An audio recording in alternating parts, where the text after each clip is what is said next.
to decide, do we stick to whatever we prepared before, or what's happening now? Well, you can see straight away on your screens, Anivia, Kha'Zix, Thresh, and Jarvan the Fourth all banned away. Of course, Shen was available in the last game, didn't get picked, which did surprise us a little bit there.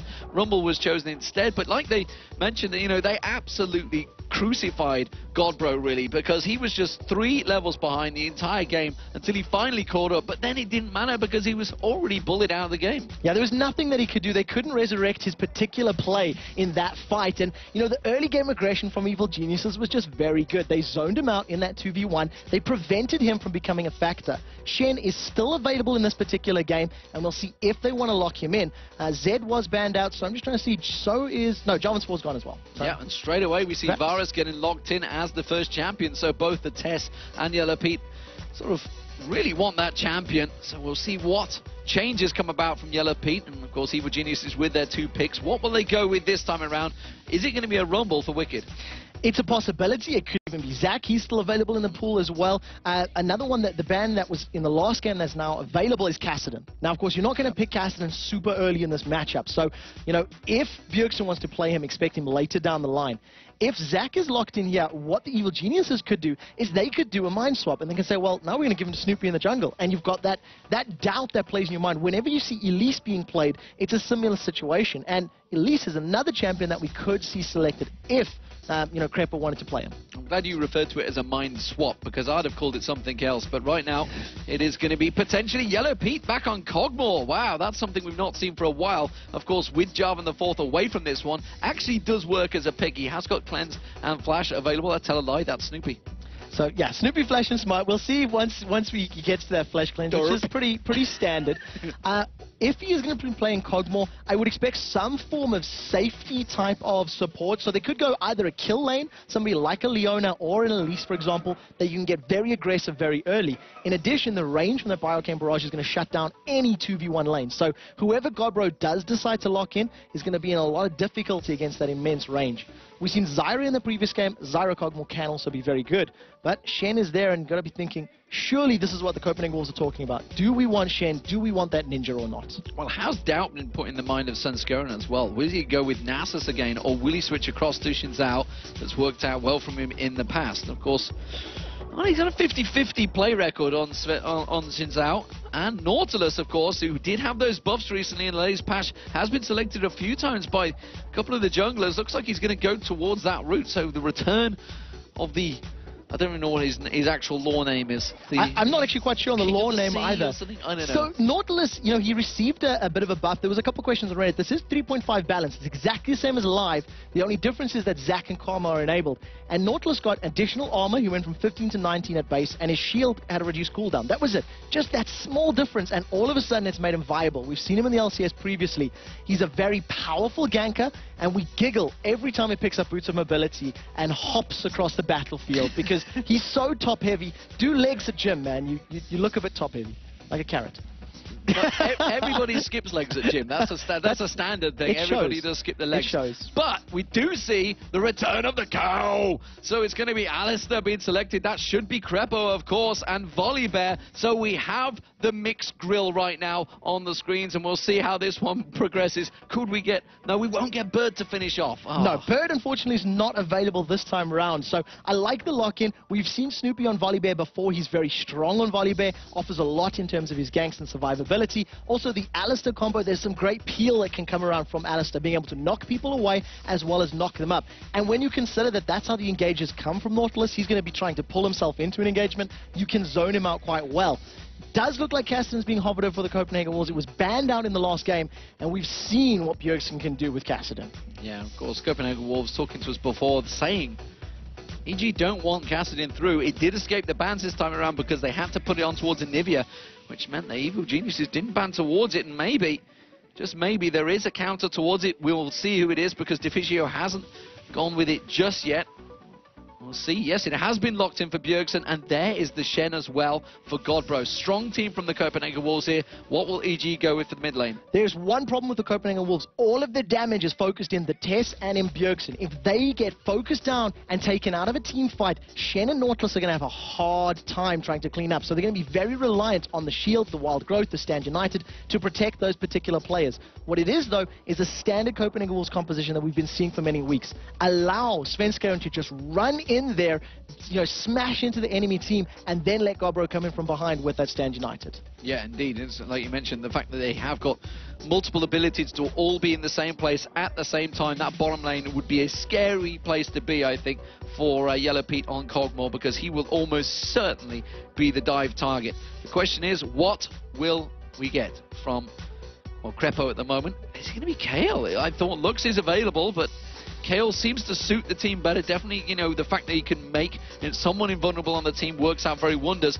Could it be Wicked leaping in? Could it be Snoopy or Yellow Pete, sorry, at the back on Kog'Maw? Now, that's exactly the thing that works very well. You tend to see Kayles against sort of bursty types of compositions, people who can just instantly delete somebody from a map. You pop that intervention on them, you protect them. The thing that works great about Kayle in this composition is once Zac dives in there, or if Snoopy runs in there, you can put it on them, and they can just run through unhindered as far as damage is concerned. It's not going to block crowd control, though, so keep in mind that, taunt slows, glitter launches, things like that, it will play into their favor. Expect practically everybody from Evil Geniuses to pick up boots of mobility. It's what they've done the last time they played against the Lulu comp. It's what they did earlier today, and it's something that as a team they're sort of pioneering. And you know what I like to see? A little bit of irony, a little quirk of irony. The fact that Snoopy's now running Ghost and not Flash, despite the fact he was the one man that championed Flash on Volibear. So we'll see how this pans out. Again, probably plays into the favor that if he gets those mobility boots, he can run around. And it's also to balance out the fact that he's rolling Thunder, slightly weaker at lower ranks. So it will allow him to chase for longer against teams that once their slows are gone, you can carry on running at them. So we'll see how well he makes it work. Flash in the previous game didn't exactly, it would have saved Svenskeren's life. And this time around, he is running it.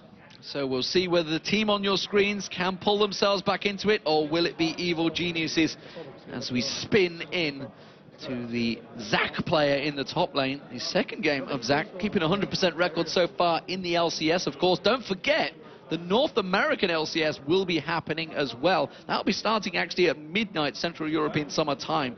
So don't be fair to tune into that one, because some of the games in America have also been absolutely tantalizing. They had a superb Super Week, so we'll see whether that continues in the playoffs. But right now, we are here. It is going to be the Copenhagen Wolves as the blue team for Game 2. Evil Geniuses as the red side. And Copenhagen Wolves, they have to win this one to stay in it, or they could be facing themselves in the promotion relegation series for the summer. Yeah, this is their potentially job-determining matchup. We've seen it in the build-up video that they were saying, you know what, we're a smaller team. If we lose this, we don't know what our future is. If EG lose, they have the ability to stick around a few more months and maybe re-qualify later down the line. For the Wolves, this is all or nothing for them right now. They do have a lot of damage, and they've got a composition that can make plays happen, but they cannot afford to fall behind early.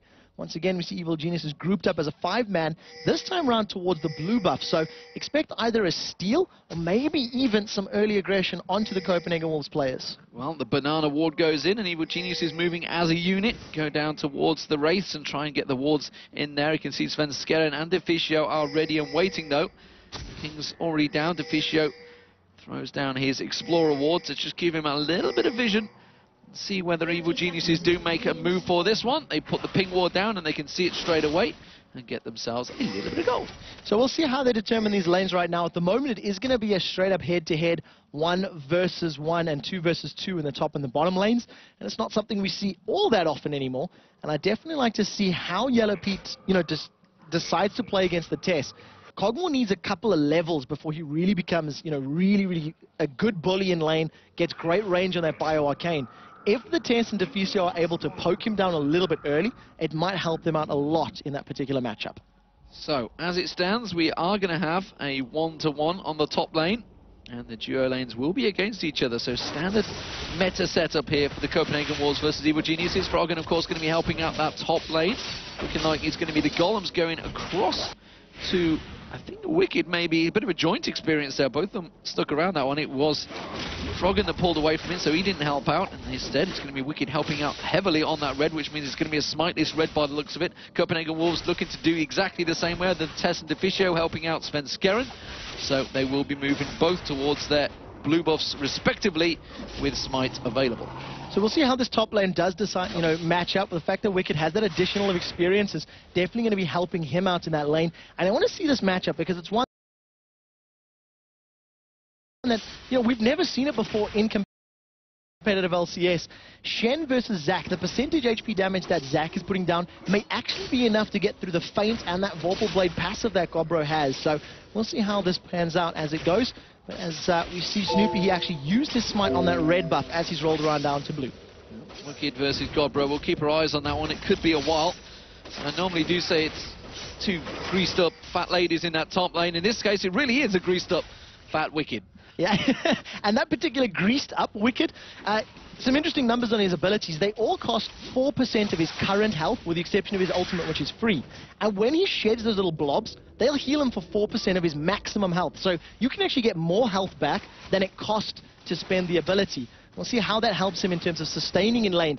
At the moment, though, Volibear is moving down towards the bottom. Ghost is available. Expect him to Ghost and Rolling Thunder in. He has just snuck in, so I don't think the Wolves are aware of this. And bears eat wolves in the jungle. Can they do it in lane? No, because they've seen him coming. A ward straight away put on there. It was a very nice move from Krepo to actually bully them back away there. Forced the test away. Bought the time for Snoopy to get in there, but they suspected it was happening straight away.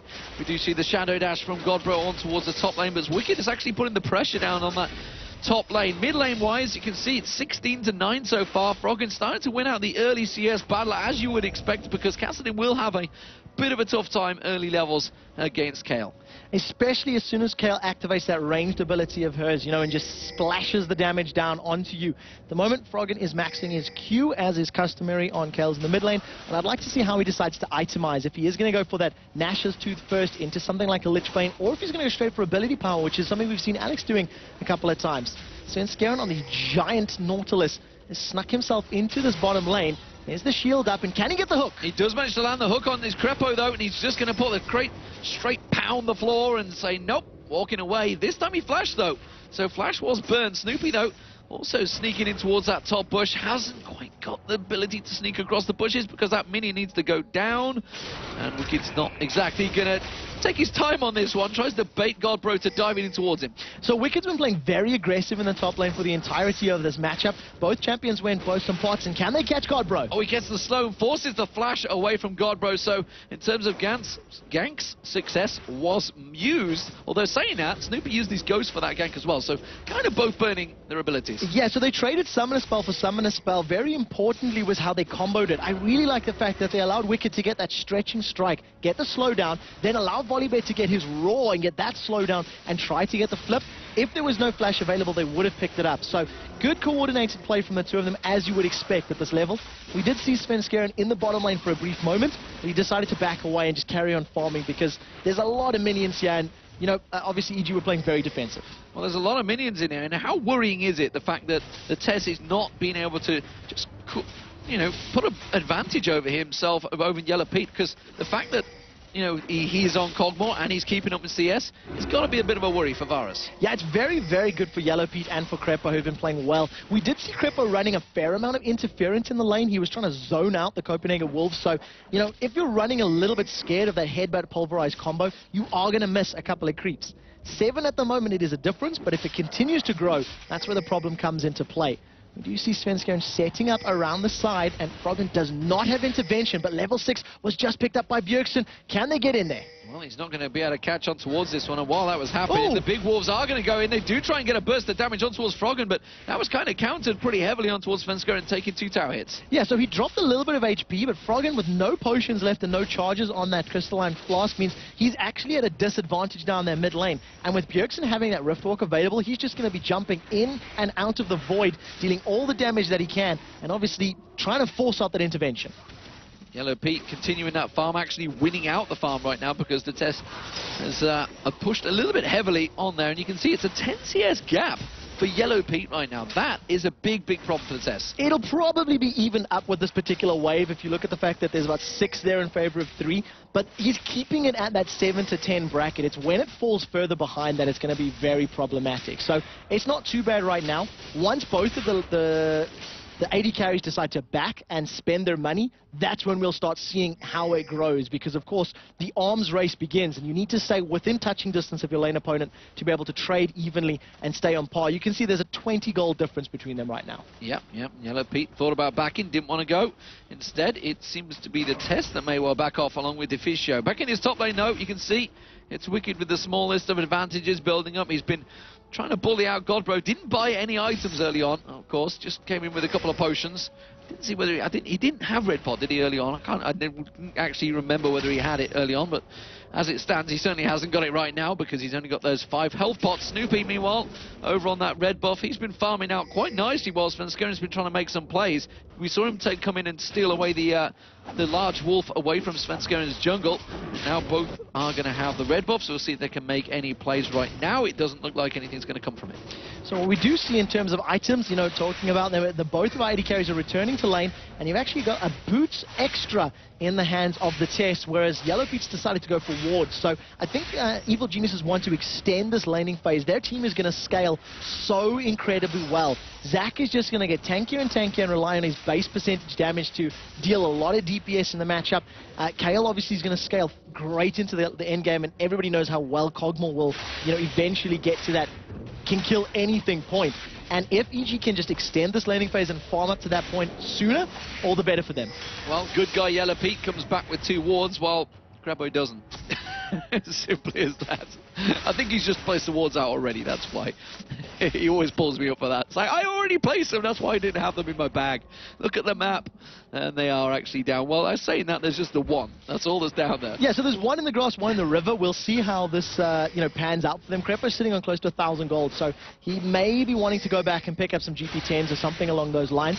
At the moment, the Copenhagen Wolves are keeping themselves in this game really, really well. The only lane that's losing in CS is top, and that is because of the early game power that Zac is going to have over Shen. Svenskeren has found out the bear in the woods, and he's going to pick a fight. Yeah, and he's going to pick a fight, and he may well take the large wraith. No, he's not. Snoopy comes back in and smites it. Yeah, very, very well played there. And the mid lane intervention is down, and Froggen's used that ultimate for nothing, really. Yeah, I think he was expecting Bjergsen to maybe engage there, and that might be advantage Bjergsen. He's going to know he's going to be down for a short while.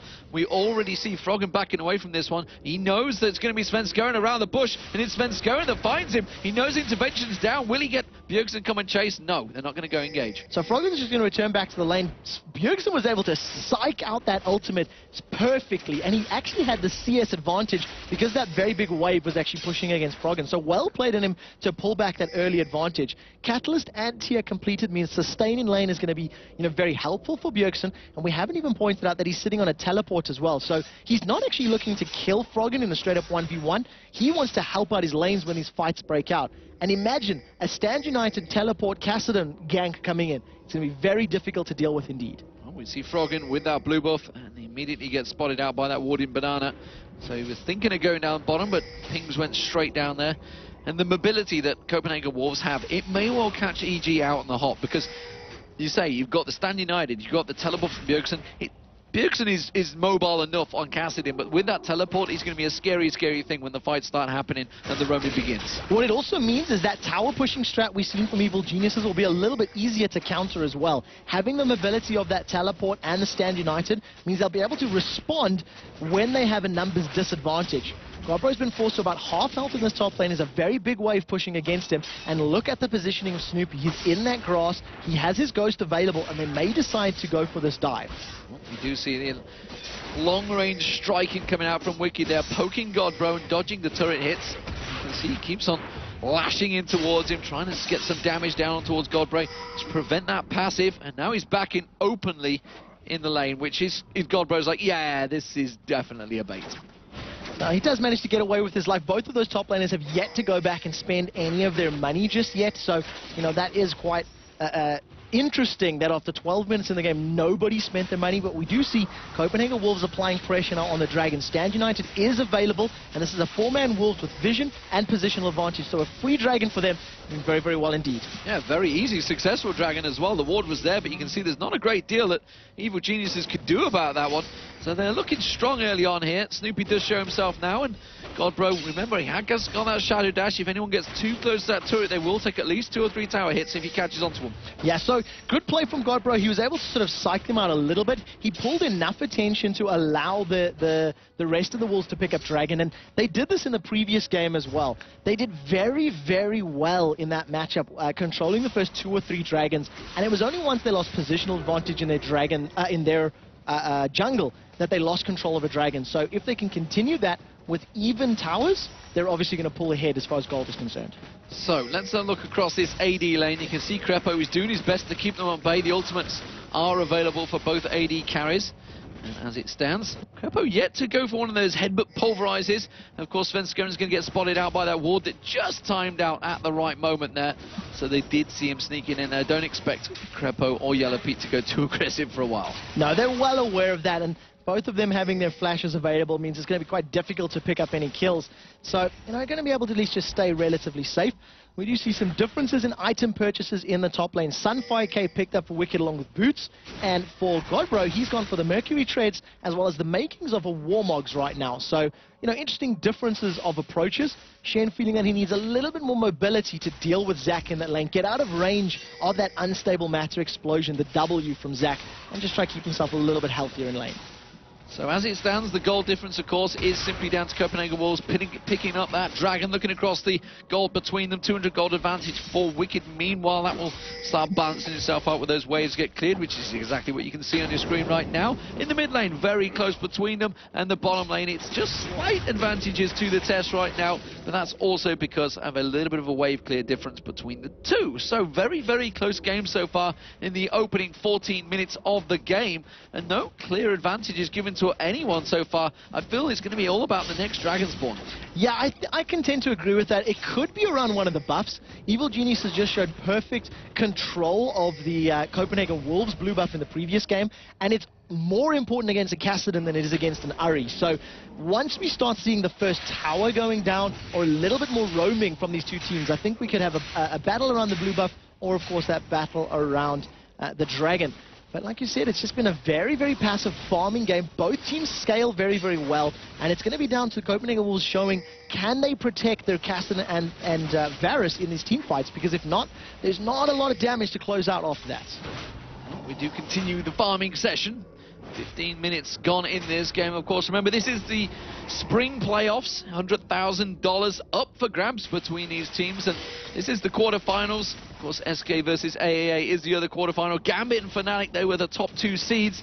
They are waiting in the wings in the semi-finals, which will be happening tomorrow between these teams. Of course, waiting to see who will win this one will be Fnatic, so they're keeping a close eye on this match, of course. Don't forget, whoever gets knocked out of this will go down to the promotion relegation matches, those amateur matches. That will be happening next weekend, of course, the summer promotion series, to see who will stay in towards the LCS. Would it be one of these teams? They will go down in towards it. Whoever the loser is, they'll fall in towards the, I don't know whether you could call it second round or not too sure. Yeah, basically the LCS round. If you win those matches, you're back in the LCS. Correct. There's 4 places up for grabs in that tournament. Of course, that's next week, though, so we don't really care about that right now because we want to focus on the playoffs. $100,000 up for grabs, and that splits across $50,000 for the winner, $25,000 for second, $15,000 for third, and $10,000 for fourth. And of course, the winner of this one, guaranteed spot in the summer split. So we'll see, who the victor is. Before we get to any of that, Copenhagen Wolves need to win this one to stay alive, to stay in the tournament. If not, obviously, EG will be booking their ticket 2-0 to make it to the semi-final playoffs. This game is, the only difference is the Dragon that the Copenhagen Wolves picked up a couple of minutes ago, and it's showing in that very, very small gold lead. We've seen a little bit of pressure from both Svenskeren and Snoopy in the lanes, and this is the first time we've seen a large number of champions around this mid lane. Svenskeren is in position, and he may be able to fend off this gank if we see that slingshot coming in from Wicked. Well, we saw Svenskeren going aggressive, missing out on the backside of the bear, There's a lot of ground to catch there. Wards come out, Crepo. Fisher not going to get the reset on that one. So instead, he doesn't manage to pick it up. The AD carries continue to battle back and forth in this bottom lane, but it's really all about the jungle so far. And it is going to be Snoopy or Svenskeren that I feel are going to be the telling difference when the fight happens. And Svenskeren has been CSing more effectively than Snoopy, so he's got additional gold. And with that ward that we just seen going down from Crepo, they're showing that they're aware Dragon is coming up. That's a 3-minute ward, and obviously they're getting vision as they know, Dragon was coming up in the next sort of 3 minutes. And it does signal that Evil Geniuses may decide to contest for it. When we've seen EG going for Drakes, we do see Wicked moving down from that top lane. So if he starts to move in the next 20 or 30 seconds, they will be picking a fight. Right now, he's sitting with a bear, and they want to pick a fight on Godbro. Let's see if that bear cares, though. Wiki comes launching out of the bush this time. We do see Snoopy coming out there, and they may well think about diving this turret or really being aggressive because the turret hasn't got a great deal of hit points on it. You can see Godbro, he wants to get a Shadow Dash on someone. Teleport coming in as well. That means Bjergsen's going to come in there, but, well, Flash comes out from Wicked to dodge out of that Shadow Dash, and that's going to be a successful escape. Now, meanwhile, we see the aggression down the bottom. Pulverize landing on towards Deficio, and look at that damage coming out from Yellow Pete already. So Flash is burned in the bottom lane. The Tess is out. They traded a teleport for a Flash in the top lane, and the fact that Dragon is now alive, the damage onto the Tess and Deficio may cost them that objective. They may not be able to stick around or challenge for that. So they're going to be relying on Stand United from Shen to join the party and keep them alive. Snoopy is still up there in that top lane with Ghost available if they want to go for it, but the amount of pressure that Wicked has put onto Godbro, he's got a sizable CS lead and such a great damage advantage on that tower. Any moment EG decide they want to take the tower down, they'll be able to. The Tribush ward just ran out. See whether Bjergsen goes for it. I don't know whether they have known that there's vision. Instead, it looks like he's going to sneak in towards this bottom bush, which is why the Tess is trying desperately to push that lane across. But there is a ward in that bottom lane, which is where Bjergsen, he needs to come around from the Tribush. No, just saw Crepo. Look at that. Clever placing. Warded both of them up the moment that Tribush ward went. So he's going to have vision in the river. Immediately, Bjergsen's going to step on vision here, and EG going to say, back off, back off, back off. And you can see they're running a mile away. They do not want to fall victim of a Riftwalk Shadow Dash taunt from that Cassidy and Shen combo. But the fact that Bjergsen is down there, look at Sven, he rolls around to the Dragon, but here is an intention from Froggen. He's moving towards this area as well. So Evil Geniuses may try to contest, not going to back away instead. No, they're actually going to push the towers. Remember that top tower, very, very low. Snoopy's actually trying to put pressure on the mid turret. He's going to have Froggen come around to try and help him shove it towards it. And both towers, really top and middle, are very, very low right now. And actually, it's the Wolves. They're starting to turn their pressure towards the middle, but immediately, Bjergsen's like, damn, we're losing the mid turret. I've got to get in there and fight. Svenskeren, though, we can see Stand United coming out. They're going to try and catch on towards Snoopy. Intervention comes out there. Flash Shadow Dash, not going to land. They do manage to get the bounce on towards Snoopy with the ultimate from Svenskeren. They will manage to take the bear down, and that is finally going to be first blood in the game. Nearly 20 minutes gone. So they secure first blood in a Dragon, but lose 2 towers in the process. Evil Geniuses will be relatively happy with that trade because the towers is going to give them control and objectives, especially this blue buff, and they are going to want to deny it from Bjergsen. Bjergsen is 20-odd CS behind, but he played very, very well in the mid lane, burned his flash just to get in range for both that Null Spear and Force Pulse, but he did secure first blood, and that is what matters. And there's the ultimate on Yellow Pete. Well, 2 towers are down, and there's the Blade of the Rune King on towards Yellow Pete. He is going to get caught out. That's going to be a kill. No, he's got away with it with the barrier, and they turn their attention towards Crepo. Of course, he's going to go down. He's not going to be unstoppable for much longer, and it's going to be the Godbro that picks that one up. And, well, Yellow Pete does manage to survive. They left him because they thought he was dead. Yeah, they definitely didn't think he was going to get away, but luckily the flash barrier was enough to save his life. Another great dodge of the Shadow Dash. We've seen Snoopy sidestep it in the mid lane, and then we've seen a good flash out of Yellow Pete to stay alive in that bottom lane. But they did get Alistair, and the kill went to Godbro, who is falling behind at the moment. We've seen him building Trinity Force on Shen a number of times in the Spring Split already, and it looks like he's going into it after the Sunfire came. Godbro going in towards Snoopy as well. He's going to get the Shadow Dash across. I don't think he's going to have the damage here, but he's certainly going to cause problems for Snoopy when he thought he had a little bit of free farm there. Now Bjergsen actually being pursued by Froggen. Throws down that ward, and Bjergsen just riff walks away. And look at Bjergsen's build. He's got double blasting ward, Rod of H's, as well as Tear of the Goddess. So he wants power, and he wants power now. On his flip side, we see Froggen. He's gone for a needlessly large rod after getting that Nash's tooth. So there's a number of ways you can build Kale. It looks like he wants to go for that very bursty, ability power heavy build. He's roaming towards this bottom lane. As you can see, Godbro is still in lane. The fact his tower's gone means he's holding it in place. Now his tower is alive, and here comes Froggen from behind. He's done enough to bait him, to hold him in there. Snoopy's done the job, and now it's going to be up to Froggen to come around and finish it off. Godbro's in there. He's going to have the reset back on towards that flip. Will push him towards him. Shadow Dash comes across, catches on towards Froggen. Intervention on towards the tower damage. Can he get away from this one? No, he can't. But the rest of the turnaround could come from the Copenhagen Wolves. Yellow Pete comes back in towards Svenskeren.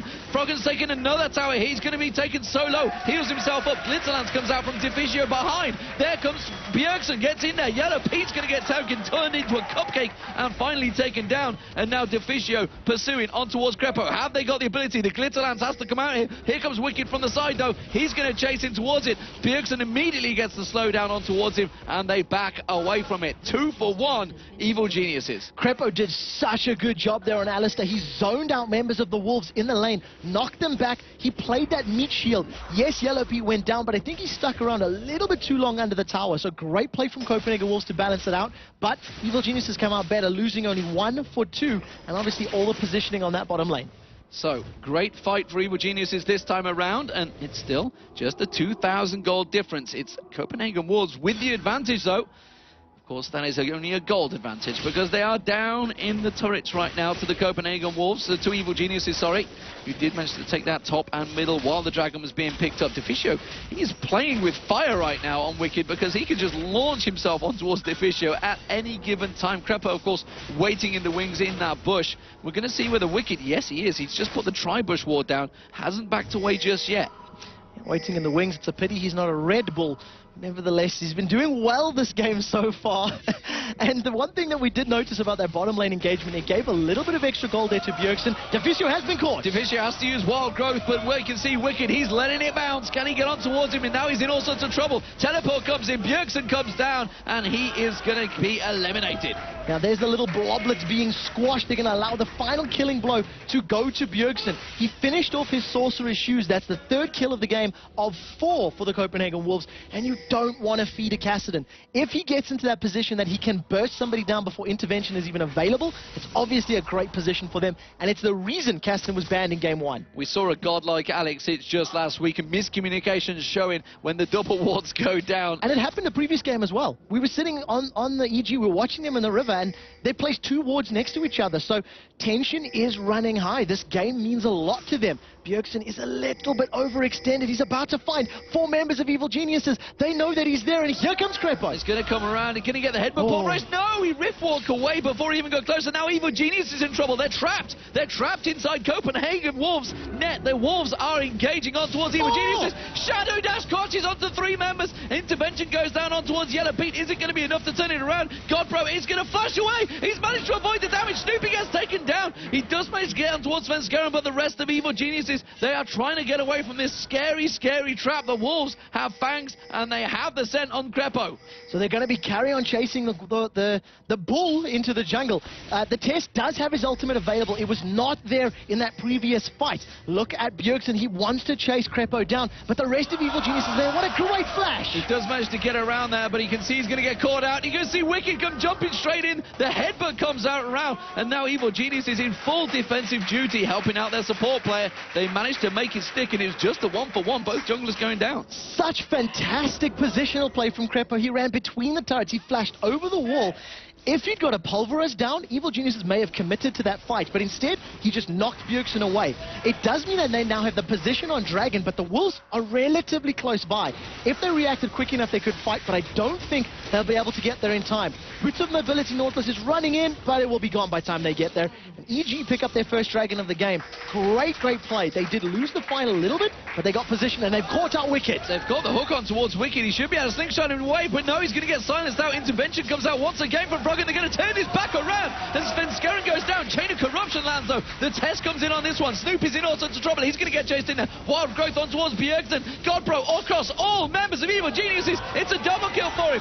Tess also picks up a kill. They're going to get on towards it. Hail of Aris catches on towards Yellow Pete. He gets taken down. Can they get another kill on towards Wicked? Ooh. It's a triple kill. The explosive, I can't even remember, the Cathian surprise, that's the word I'm looking for, does manage to pick up a kill, but it's a 4 for 2 to the Copenhagen Wolves. Great reaction there for the Wolves to be in the right place to pick that fight. They may have been a tiny bit overzealous going a tiny bit early, but it worked out for the best. They got 4 kills out of it. They got the mid turret. They're probably going to get this inner mid turret as well. And the Tess is untouched through that entire fight. He did not take a point of damage. So great play defending him. Wicked is thinking about diving in. He's charged up the slingshot, and he doesn't jump in this time. No, that would be a dangerous jump. And really, you know, you look back at that, that was the fight right there. The chain of corruption from the Tess, followed by Godbro's Shadow Dash. It just locked up 4 members of Evil Geniuses for so long in that fight. They had no chance coming back on that one. So Copenhagen Wolves, they are 9-5 up in kills right now. They have a 4,000 gold advantage,